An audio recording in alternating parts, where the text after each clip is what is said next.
Welcome to the Mental Breakdown. I'm Dr. Berney Wilkinson. And I'm Dr. Richard Marshall. And today's podcast is all about the 10 things that we need to make sure that we're teaching our children and teenagers. So, enjoy.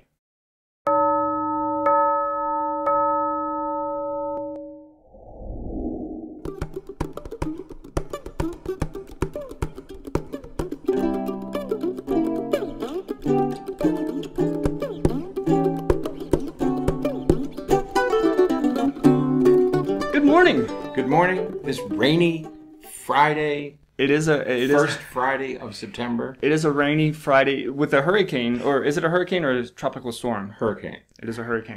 Is it Hermine? Something. I thought it was going to be Hermione. Hermione. I thought it was. Right. It would have been very, very nice. It is the hurricane. It's the first hurricane of the season. Yes. And the first hurricane in 11 years. Which is amazing.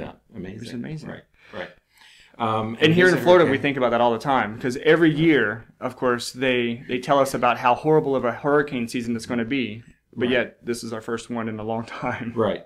That's because we all bought generators the last time. So we didn't need them for 11 years. Now they're not good anymore. Once you prepare. Right. No, but there is coastal flooding. Mm-hmm. There are plenty of problems on the Gulf Coast, on the west coast of Florida. Yeah. And so we'll be thinking about those folks today as they try to deal with that flooding that's occurring over there. Yeah, definitely. But here is just winds and rain. Yes. And just a soggy Friday. A soggy Friday. Okay. But there's something very special about the podcast today.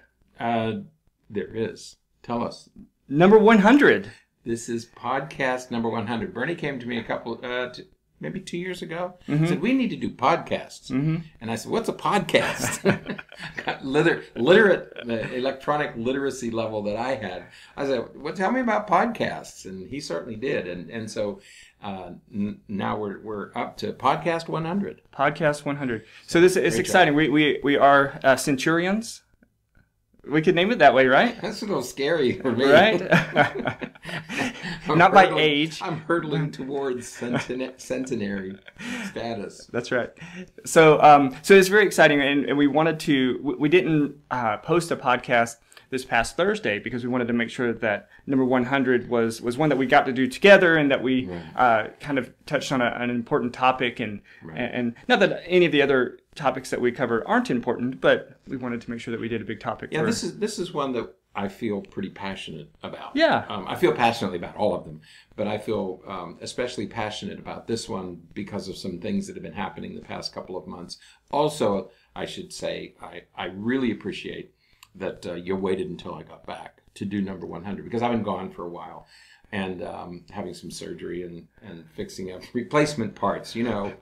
So I had to that centurion, here he comes again. Here he comes again. So I had to get some replacement parts. So Bernie was good enough to wait until I got back, and we could do one together that we feel pretty strongly about the topic I think so. We're going to be discussing today. So we're excited about it. We're excited about having you with us. So enjoy. Yes. So it's a really important topic because, you know, working primarily with children and adolescents and, of course, their parents, you know, we find ourselves often talking to parents about the things that they need to do to, you know, raise not only emotionally healthy children, like we talked about in our books, but also to raise emotionally healthy adults. Maybe our next book. Stay tuned for that. That's right. We do need to get serious about that one. Right. So to get ready for those things and to get ready for our children to make that transition from childhood to adulthood, there are a number of skills that children need to learn that, you know, by and large, for whatever reason, many children aren't learning.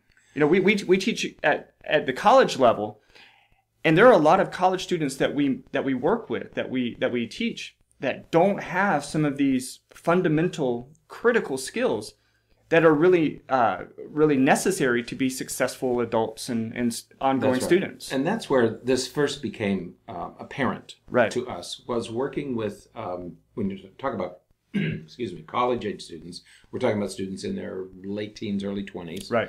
And we see individuals who are now in their mid-20s, who are maybe college graduates, who are still struggling with many of these same issues. So we've talked about this many times, is what's missing there's some ingredient here that the students themselves or the young adults are telling us there's something missing. There's something that I'm not understanding about how the world works or what I'm supposed to be doing or what my place is in the world. And so we've noticed this over time. We've given it considerable thought. We've tried to collect our thoughts, and I think we've done that with these 10 things.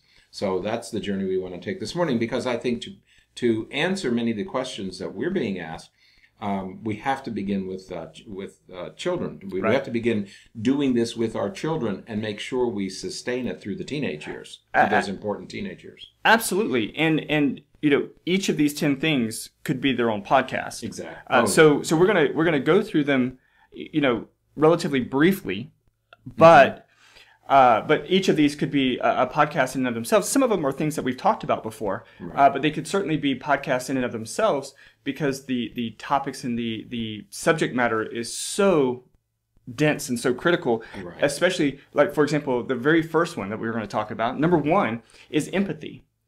That's a topic for a couple of podcasts probably. But, we when we talk to children and adolescents and we look at what their typical life patterns are. Many of them, they go to school during the day, but then they spend a lot of time in the evening. And this is just an example of how children are having a difficult time learning empathy. So they go to school during the day and they come home and they're playing their video games, and they have a lot of what we'll call virtual relationships. Friends that live in China or friends that live in other countries. And while we've talked before about the positive aspects of video games, things that are good from video games, one of the things that is problematic is that they don't have any face-to-face time with other people their age, and this inhibits the development of empathy. Correct. Yeah, because although feeling bad when another person feels bad can occur as early as age 2 or 3. We see it in young children. The mother cries, and so the child cries. Right. But real understanding of and seeing something from another person's point of view really doesn't appear until about age 8. Right. And it's not going to develop without providing children with experiences where it can develop. Right. If you take a child, if you remove a child from social situations, from social settings, they're going to stop learning empathy. They're going to stop learning compassion. They're going to stop learning these things. So what we're suggesting in this podcast is, if we want our children and teenagers to become adults who are compassionate, empathetic, understanding, who have initiative, if we want them to have these qualities, we're going to have to give them opportunities from early childhood on, to give them opportunities where they can develop these traits. Right. Left to their own, they may not develop. There was a time when empathy developed normally, when all of these things developed normally.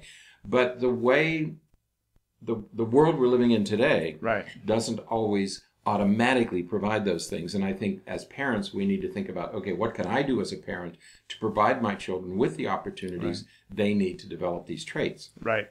Yeah, so we have to, and we can't teach empathy or really any of these other things that we're going to talk about. We can't teach them like we do the multiplication tables. You can't just say, hey, go in your room and practice empathy. That's just not going to work. Exactly. So we have to give them those direct social experiences so that they can develop those skills and understand a little bit better how to relate some of those nonverbal skills or nonverbal communication tools that other kids use. They can interpret them, read them, and understand them to develop that empathy. Right.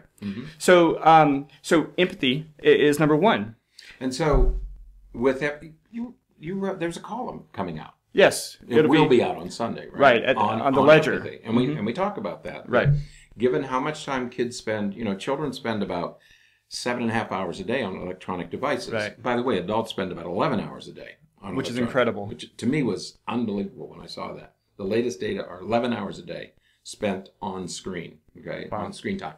So if children are living in this virtual world, as you call it, they're not interacting directly with people. All the time we talk about, well, the children in the back seat and they're texting each other rather than they're in the same place and they're still texting each other. Or people are out having dinner and each is on a cell phone. Right. And so when you take away that direct interaction, that used to happen automatically. Now we've taken that away. And we live in this virtual world. We live in a world of electronic devices. So now we have to create circumstances that provide situations for our children. Like you say, it's not like drilling the multiplication tables, but it is creating circumstances. And that's what we have to do. So that's empathy. That's 1 of 10, right? Right. Okay. And it leads us nicely into number 2, which is compassion. Right. You know, while empathy is understanding and feeling what other people feel, you know, understanding how somebody else feels about it, compassion is sort of the caring about that. Right. Being thoughtful and concerned about how other people are feeling. That's right. And a lot of teens, a lot of kids are not developing that skill. You know, they spend so much time on video games and with these, again, virtual relationships that unless somebody says, hey, what you just said really made me mad, right, they really have no idea. And even if somebody says something that makes you really mad in that virtual relationship, all you have to do is click the little headphone and you're gone, and you don't have to deal with it. And so they're not developing the compassion that's really necessary to, again, foster and build and grow relationships. And if they're sitting in a bedroom or a living room or a den and isolated, you know, we sit in these little insulated capsules playing video games with people from all over the world. Right. That's wonderful, but you're in this little capsule in your house. You're not out looking at the rest of the world to see what other people are going through. Right. Okay. And so we want our children to develop compassion for other people, but if they're never around other people, they can't learn it. They can't learn it sitting in a bedroom. Right. They can't learn it sitting in a living room. Right. You know, and it's not that there's anything wrong with the electronic devices. It's that we have to do these other things. And it's, again, parents' obligation to provide those experiences. Right. And we can teach that through modeling and through direct training by saying, you know, hey, what you just said really upset me. Right. You know, why would you say that? Were you trying to hurt my feelings? Were you trying to make me upset? Were you trying to, you know, get this result or response from me? And we teach it in very concrete ways when we use words like that. But that's going to be the way that we're going to have to teach, because they're not getting those opportunities. Because, you know, even if kids go to playgrounds, as you said a moment ago, even if they go to playgrounds or, you know, those kinds of environments, they're still on their electronic devices, you know, sitting next to the person that they're texting. Mm-hmm. So we really need to make sure that we encourage those times. Sometimes we have to take away. Many times we need to take away the electronic devices so that we sort of force them in that situation. That's one of the reasons I love sports. Right. Because when they're on the soccer field, you can't have your cell phone. And so if you want somebody on the other side of the field to do something, you're going to have to communicate that to him. Communicate directly. Right. So that compassion and that empathy, you know, kind of go hand in hand, and it's going to come from those social interactions that we're going to have to provide for the kids. That's right. And we have plenty of times when we're out, we see people panhandling, people with signs at street corners, okay? And normally that says, you know, so often we just criticize those people, or we make fun of them, or we call them names, or we see homeless people. Right. You know, you're walking on the street, you see homeless people. Those are opportunities to talk to our children about what must that person's life be like to be in that situation. It's not just that they're lazy, or that we have to use those. And then what can we do to help people less fortunate than we are, whether it's at holiday time or all the time. Those are wonderful teaching opportunities. And what's great about what you just said is that all that is a conversation. That's right. All you have to do is talk to your kid to teach those things. Yeah. But if we're only engaged in a limited number of activities, we don't take these opportunities. Exactly. Exactly. So, empathy, compassion. The third one is something we've talked about before, which is we have to teach our kids how to manage disappointment, how to handle loss. We so often live in this world where everyone gets a trophy. Everyone is rewarded for whether you came in first place or last place. You get the same size trophy. Participation trophy. Everything is the same. Okay. And we really need to move away from that. Not that we are against reinforcing kids, not that we are against rewarding kids for good work and good effort and things like that. But when we treat the worst team the same as we treat the best team, this imbalance doesn't teach children that the motivation and the drive to improve and to continue. And we're going to talk about some of that stuff again in just a little bit. But It doesn't teach them. So we need to teach them that, their disappointment is okay. This is how we handle loss. This is what happens when we don't do as well as we thought that we would, or that we hoped that we would. And this is how you manage it. Right. Yeah. The whole concept of participation trophies or participation recognition. It's okay if you want to do that, but then you still have to have some way of separating those who excel from those who are still learning. And we're not saying failing. Right. Okay. Right. You're still emerging. You have emerging skills, or you're falling short. Okay. There is more to learn, and we all agree about this. There's more to learn from falling short or failing than there is from success. If I'm succeeding, I'm happy about that. Right. But I'm not learning anything new. Right. If I'm getting all A's in school, somebody should extend the curriculum a little bit for me, so that I have to work a little harder to learn something new. Apparently, this is all coming too easy for me. Right. I want to be stretched a little bit, and if a kid is getting all A's, I think it's time to, increase and maybe raise the bar a little bit. Yeah, we were talking about that earlier this morning, that, we have college students who expect an A. Yeah, right. But they don't always put forth the effort and do the work necessary for making an A. And so when they make a B, or Lord forbid, a C, they're in the dean's office, they're complaining, they're wanting the course audited and all kinds of things. And a C no longer means adequate. A C means failure. Right. A C is average. Right. A C is average. Should be you're doing the work that I asked you to do. Right. It doesn't mean that anymore. It's a sign of failure. Right. It's an indication that you're falling short. So. And there's a lot of things to blame for that. What is number 3 again? 3 is managing loss and disappointment. Yeah, learning how to, I began to say, and I lost my train. It's not that we're against the participation trophies, but the important lesson here is that children have to learn how to handle disappointment. Right. Winners and losers have to learn how to win graciously and lose graciously. Right. You have to learn how to handle your disappointments, because there are going to be disappointments. Right. Somebody's always going to have more toys. Somebody's always going to have a bigger boat. Somebody's always going to have more places to live. We have to learn how to manage disappointments. Right. And if we don't get, and it's up to us as parents, as adults, to put children in situations where they fall short and they learn how to handle disappointment by falling short. It does children no good to always experience success. Right. I mean, that's a disservice to children. Right. Absolutely. And I think that the whole idea of participation trophies came from a good place. Right. Because, the idea is when you have young kids who are maybe resistant or reluctant to want to participate because it's just so hot to play outside, play soccer on Saturday late mornings or something. We give all of those kids trophies so that, oh, look, let's go get another trophy. Right.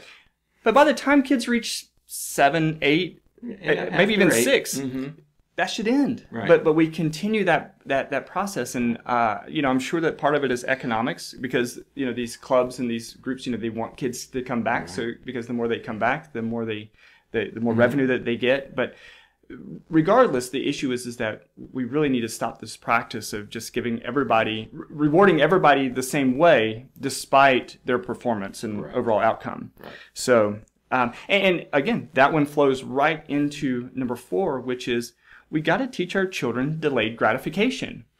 So many children, adolescents, even adults, want it right now. I want it right now. They can't wait.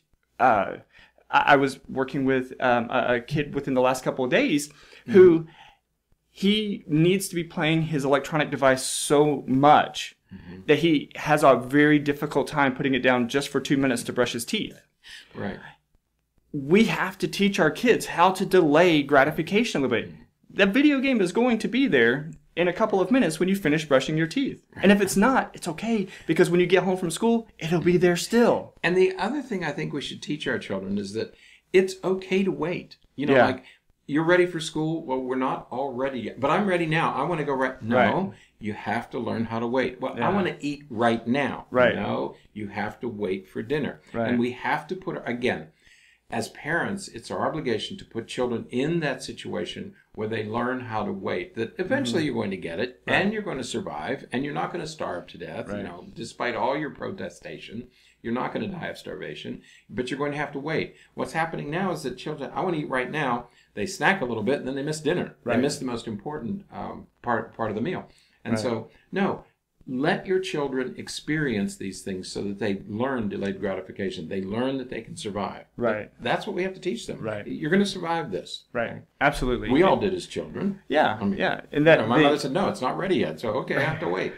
Now get out of here. That's what brooms are for. That's right. And wooden spoons. Wooden spoons. I never saw them use it in a pot or anything. That was only one thing for that. Nobody swept the floor. That broom was for us.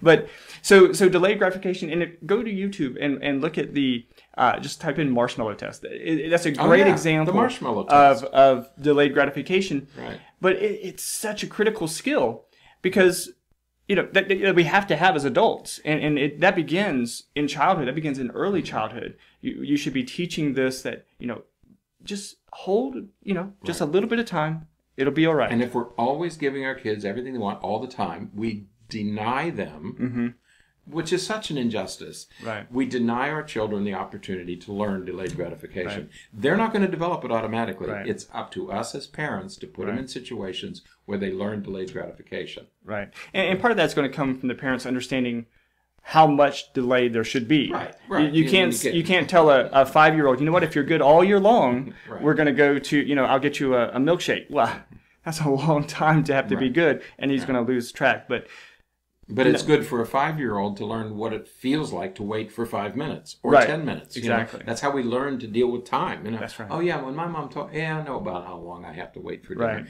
Right. Those are the important things that we want our children to develop. Exactly. Now, the next thing, number 5, we're almost halfway through, is we need to teach our children how to be self-sufficient. Yeah. Many children, teenagers, and even young adults, once again, are so dependent on others. They are so dependent on their parents to accomplish everything for them. Their parents to arrange everything, to talk to the school, to talk to teachers, to manage all that for them. We need to teach our children how to be self-sufficient. Here's the tools you need to take care of the process yourself. You are your own responsibility. Right. It's not up to anybody else to entertain you. Right. It's your job to take care of yourself. Right. That cannot begin too early. Right. And the longer you wait, the more difficult it is to get that message across to children. If you wait until they're teenagers, it may be too late. Exactly. If you're bored, you need to find something to do. It's not my obligation to entertain you. Right. Parents are too often becoming the entertainment. Yeah, for some reason, the event coordinator. I'm bored. Frightens parents. Yeah. It needn't frighten you. Right. Again, it's one of those teaching opportunities. When children are bored, it's their obligation to find a way to entertain themselves. You're getting frustrated. I think of my mother. If I would have, when I said I'm bored, she would yawn and she'd, well, it's not my problem, and walk out of the room. Right. And the message was very clear. She's not going to do anything about my boredom. That's my obligation to fix. That's my problem to fix, not hers. Yeah. Why should we can't allow our children to hand us their problems. We have to hand them back gently. We have to hand them back and teach them how to deal. Give them the opportunity to learn how to deal with it. Right. If we keep taking their problems, they're never going to learn how to solve them on their own. Exactly. And I don't remember ever feeling like I was bored as a kid. I think that there were things that we did. We go outside, we do different things, but we kept busy. And today, again,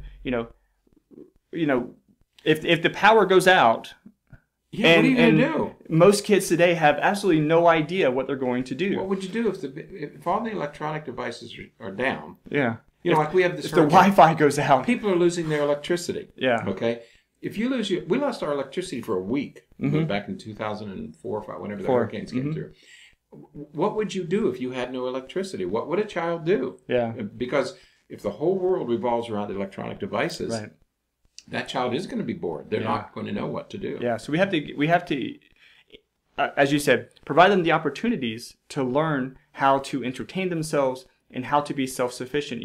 Let your child, if your child is in middle school and he's having a problem with a teacher, let him or her deal with the teacher. Yes. Let him or her talk to the teacher. Now, you may need to give them maybe a little bit of a script, maybe an outline of what to talk to the teacher about, but And let them do it. And what tone of voice to use. Right. Right. And you know, the strategies that we use as adults, you know, maybe send them an email first. Right. Right. Compose the email. I'll help you edit it.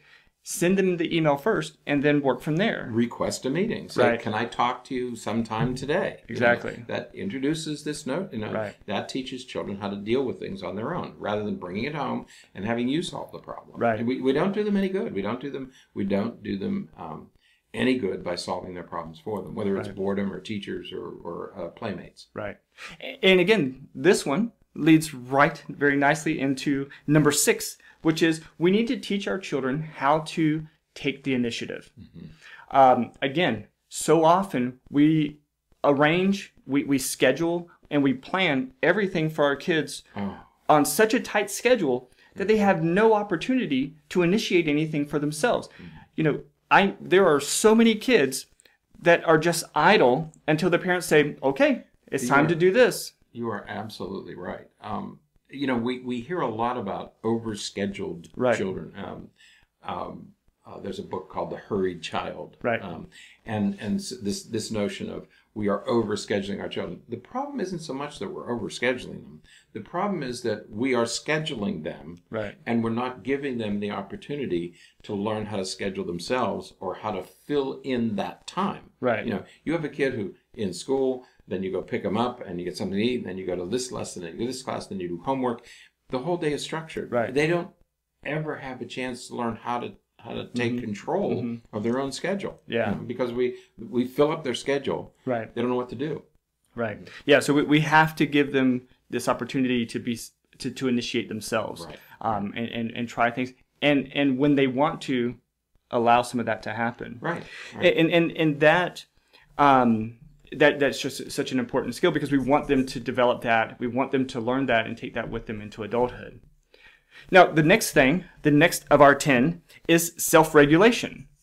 You know, kids many times have such a hard time regulating their emotions, regulating their reactions to things. They just, you know, impulsively respond to something, and they don't have the awareness, and it kind of goes back to some of that social awareness stuff that we've been talking about. They don't really recognize how their behaviors or their responses to something may come across to other people, may impact other people. And so we got to teach them how to regulate their behaviors and emotions. And this is something that we should put on our list of things to do pretty early in a child's life.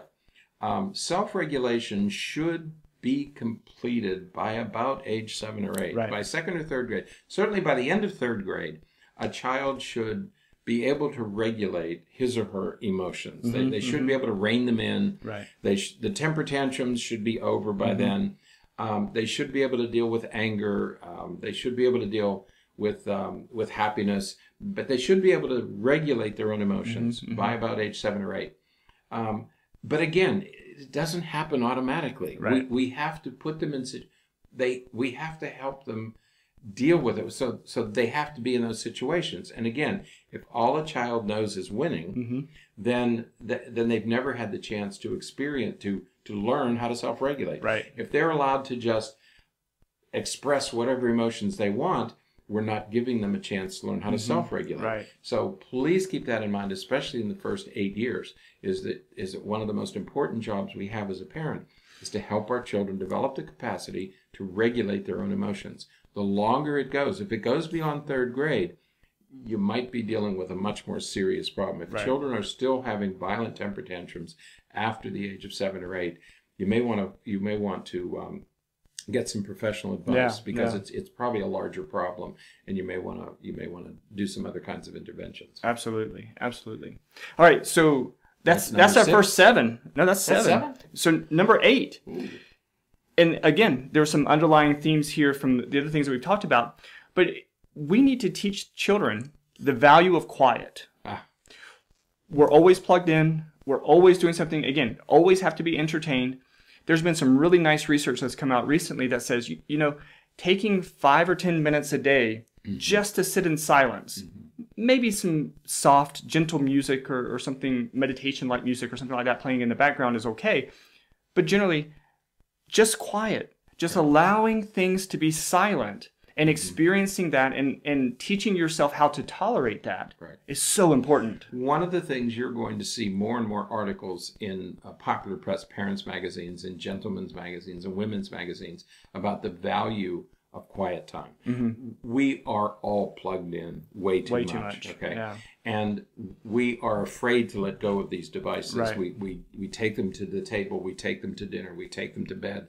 You need quiet time, and the time to learn this is during childhood and adolescence. Kids, young children, and teenagers need to learn the value of unplugging and just being quiet, just still for a while. Right.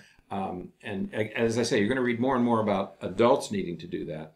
But I think the time to begin is when they're children. And there's 2 times of the day that's best for this. Right. First thing in the morning is actually a great time when you first get up, just to kind of settle, to get your day off on a good foot. And of course, the last thing of the day, just before you start going to lay down to go to bed, it's a great time for some quiet to settle yourself. And one of the things you're going to hear from your children is, well, I use my smartphone as a radio in the morning. You know, I play to. I'll buy you a radio. I'll put a radio wherever you are in the morning. You don't need your phone. Right. You can use this, or you can use some other device. Because they're using their phone for more than just music. That's why. Because messages are coming in. Right. Messages come in 24 hours a day. Right. Okay, on these phones. So no, you have to insist. Mealtime should be a quiet time. Okay, bedtime should be a quiet time. There are many times during the day when, yes, it's okay. Separate yourself from the phone. You're going to survive. Right. But you need the quiet time. And again, we have to teach that to our kids. Right. Right. You have to teach nutrition. You have to teach hygiene. You have to teach quiet time. Yes. Yes. Now, number 9. We're closing in on. We are. Perseverance.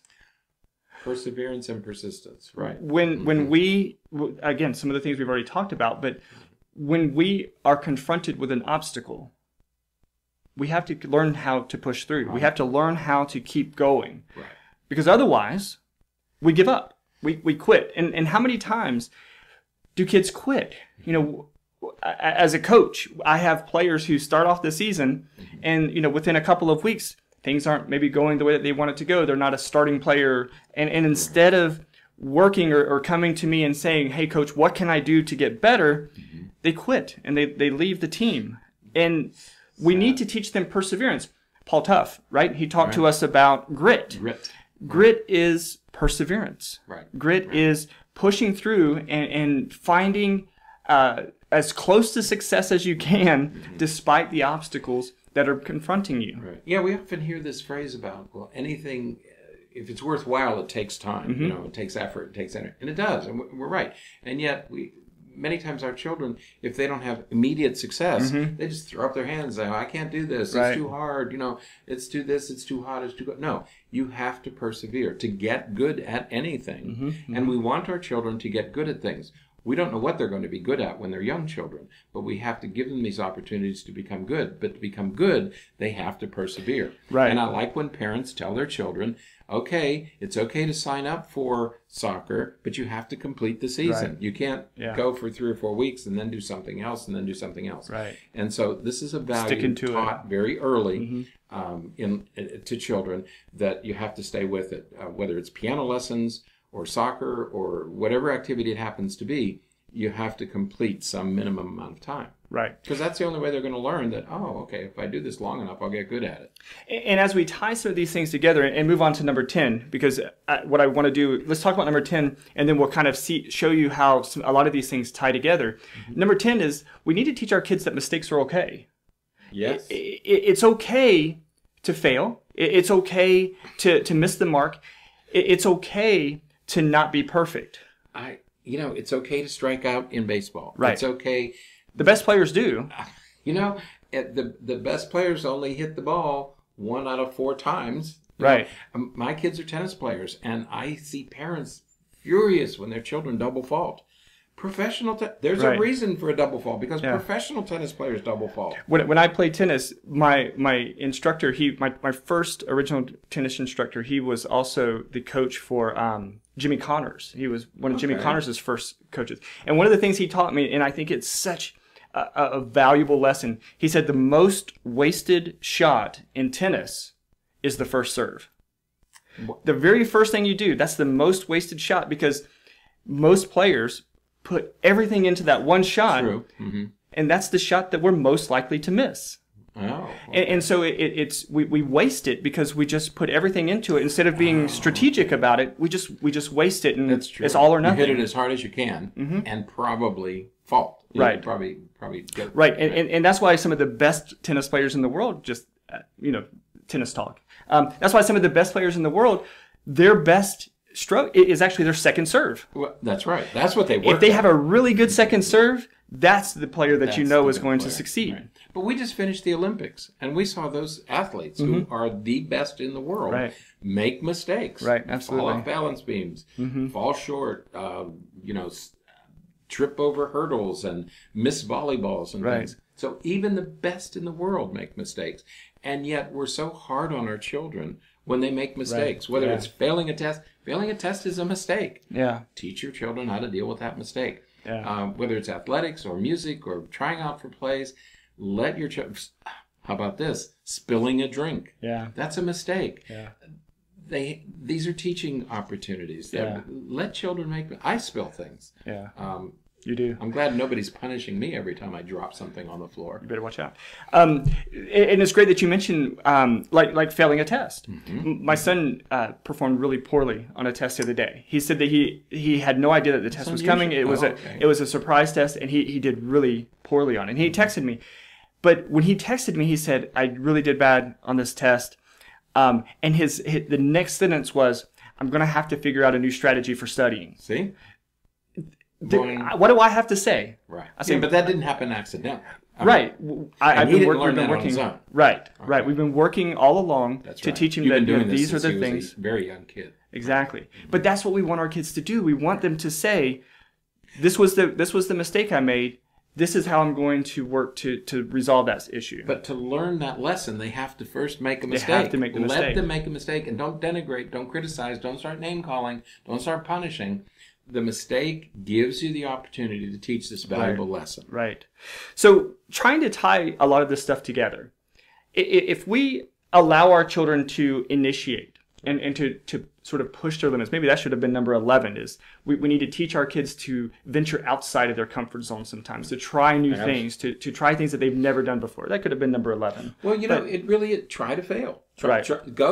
Push yourself so far that you fail. Do it on purpose. Right. So when we put our children in situations where they have the opportunity to initiate something that they've never done before, where they have to delay gratification, where they have to put themselves out there in an uncomfortable, challenging situations that do push their limits, and they fail, and they have to manage that disappointment and that loss, and then they have to understand that they have to persevere. They have to push themselves to keep going.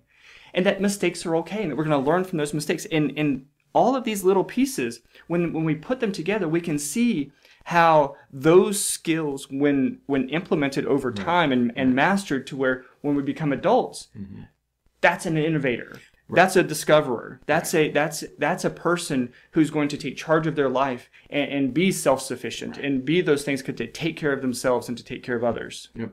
And, the sports analogies they're just so easy to use and so applicable to life. We talk about tennis or soccer. Right. Your son is a goalie. Right. Okay. How, if you wanted to get him better, who would you bring out on the field? The best player I can find. Get some professional or college players. Right. Guys who are going to beat him up. He will learn more in that half hour than he'll learn any other way. My kids, if my daughter is going to get better at tennis, she has to play against somebody better than she is. Yeah. That means she's going to lose. Right. But in losing, she improves. Yeah. Okay? It doesn't matter whether it's school, tennis, soccer, music. It doesn't matter what it is.